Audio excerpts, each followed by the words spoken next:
ანწუხელიძე უკვდავიავო ამ ბოლო პერიოდში აიტაცა მთელმა სალიბერასტებმა ეგ ტერმინად და დაატარებენ ახლა იქეთ-აქეთ ხან პოსტებად, ხან პლაკატებად და ხან ყვირიან ისეც.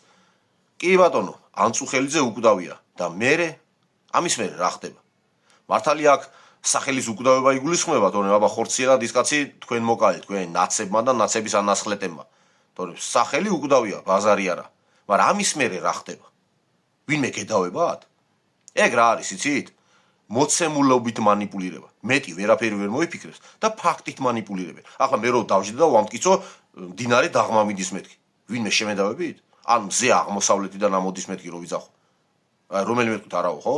ანუ პრეუდიცია ქვია მაგას, ანუ აქსიომა მათემატიკური ცნება სიტყვაზე და რაღაცას რო არ ჭირდება მეტი დამტკიცება აქსიომა ქვია მაგას, ან რაღაცა ფაქტს, რომელსაც აი მეორე მსოფლიო ომი რომ მოხდა, მაგას რო დამტკიცება არ ჭირდება, მაგი პრეუდიცია, სამართლებრივი ტერმინია. და მერე მეტი ვერაფერი ვერ მოიფიქრეთ თქვენ, ხო?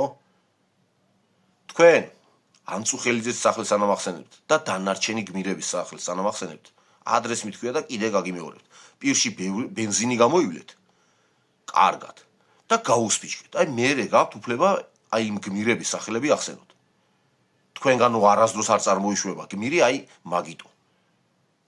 ის ანწუხელიძე დღეს რო გააცოცხლო და დაანახო თქვენი საქციელი, ხო რუსეთთან ბრძოლაში დაიღუპა ეს კაცი და თქვენს ხო ვითომ რუსეთს ებძვით. აი შერცხვებოდა იმის რომ თქვენ მაგის სახელს ახსენებთ და დანარჩენ გმირებს კიდე.